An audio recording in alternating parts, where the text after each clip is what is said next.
لیکن الله به هغه توفیق نه ورکړي چې ته زما په کور کې کښېنې او زما د محمود پیغمبر تذکرې وایې دا توفیق څه ورکړي ما او تا دلته الله راوستي وو نو دلته راناست فضول مه ګڼئ الله دې په دې مبارکه شپه کې د دې مبارک مجلس ته برکته د دې مبارک کلام ته برکته د دې مبارک میاشتې ته برکته الله دې زموږ د ټولو آمین ټولو مخلوق زما عزیزانو تاسو ته پته ده ختم قرآن دی او قاري صاحب تاسو ته پیله ځل دلته ختم وګوره جومات الله رب العزت تیار دی اوس د دې نعمت قدر وکړئ دا به په اعمالو سره ابادېږي دا نه جومات ډېر ښکلی دی په نیټ باندې هم د دې تذکرې کېږي په سوشل میډیا باندې ډېر ښکلی خو دی خو دا به هله ښکلی ښکاري چې موږ او تاسو په اعمالو سره تعلیم ته ولګو موږ اودس ته پکې نه راځو په دې کې سپي او ډنګر ګرځي زه دې بیا زموږ نه تپوس بس لاست وخت کې څوک دا کوشش کوي چې موږ جومات نه وړو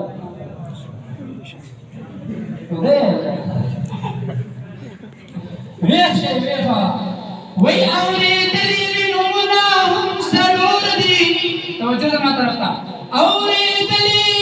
مې نومونه هم څلور دي نازل شوي کتابونه هم څلور دي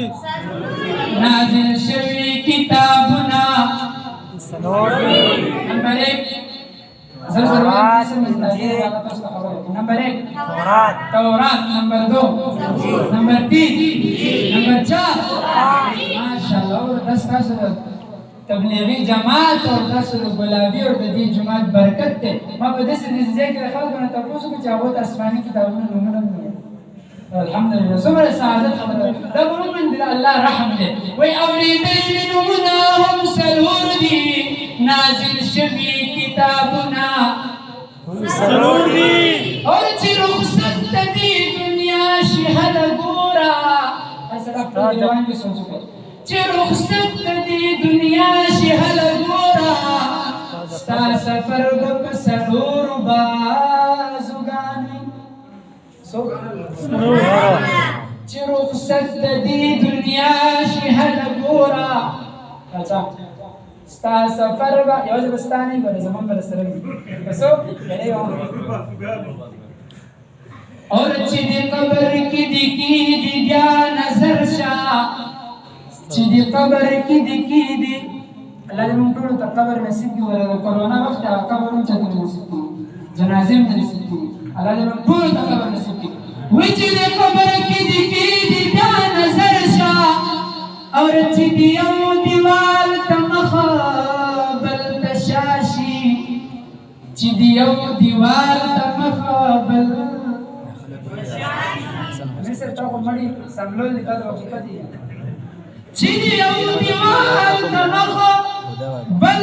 تشاشي اے ګلابي ور سره واوري چې دیو دیوال مخابل تشاشي ستاد قبر دیوالنا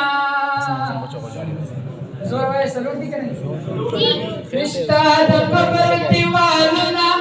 فرشتہ د قبر دیوالنا هم سلور دي اور چې پکت دې کې تو مسیح نظر کا د سلور ملګرتیا درته سوایم جنازې کی تکبیرنا جنازې کی تکبیرنا هم سلور دي کلیام حضور ویشو جنازې کی تکبیرنا هم سلور دي او دس کی دی فرزنا او دس کی دی فرزنا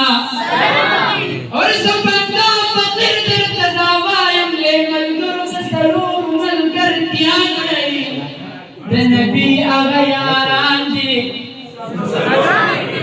د نبی آغا یاران دی نمبر 1 ابو بکر صدیق نمبر 2 عمر فاروق نمبر 3 عثمان غنی نمبر 4 علی المرتضی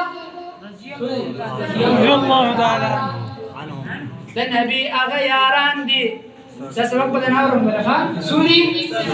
سلور او دس کی فرزنا سلور نازی کی تکبیرنا سلور قبر دیوالنا سلور استاد کټ بازوګان سلور وای چې په کوم ځای کې ته مسیحون نظر کا پر وخت کې کافر کړه دې جمله ته وایم چې څوک په خوشاله شي څوک په اور خبرګي راځي چې څوک په خبره کمزور ویچ په کوم ځای کې د مسیحو نظر کا د سلور ملګرتیا درته زبایم د نبی هغه یاران دي د مسلک امامان دي نمبر 1 امام اعظم ابو حنیفه نعمان بن ثابت نمبر 2 امام شافعی نمبر 3 امام مالک نمبر 4 امام احمد بن حنبل زمن د مسلک امامان څو دي